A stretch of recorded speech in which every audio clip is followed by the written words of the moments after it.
নিজের চোখে দেখা কিছুদিন আগে একটা জানাজা পড়িয়েছে, খোদার কসম করে বলছে 6:30 ইন্তেকাল করেছে। হসপিটালের বিল দেনেওয়ালা নাই, 4 সন্তান।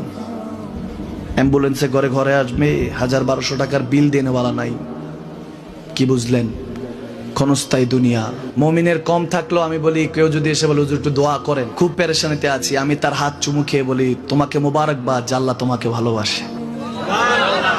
পেরেশানি তো মালিক দেয়, এই জন্য এটা রহমত মুমিনের জন্য। পেরেশানি দেয় যখন ফেরেশতারা বলে আল্লাহ চাইতেছে চাইতেছে, টাকা পয়সা চাইতেছে, বলে এটা কি? বলে ফাসেক, দে বিদায় কর, বিদায় কর। তার চাওয়া আছে, বিরক্ত লাগে, বিদায় কর, কি লাগে দে। আল্লাহ 10 কোটি দিয়েছে, 100 কোটি দে, বিদায় কর।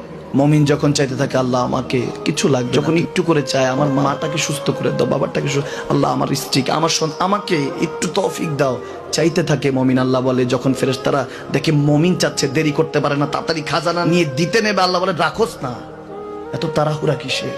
তার চাওয়ার মধ্যে তো প্রেম আছে, একটু চাইতে দেস না। থাকুক না মুমিন আর একটু পেরেশান, থাকুক না, থাকতে দেস না, একটু থাক, একটু থাক। পেরেশানিতে রেখে আল্লাহ মজা নেয়, মহব্বত নেয়, মুমিনের অন্তর থেকে খুশবু নেয়। আল্লাহর বড় মায়া, মুমিন যখন চায় আল্লাহ তখন মায়ার নজর নিয়ে তাকায়, হায় হায় আমার বান্দা, সুবহানাল্লাহ।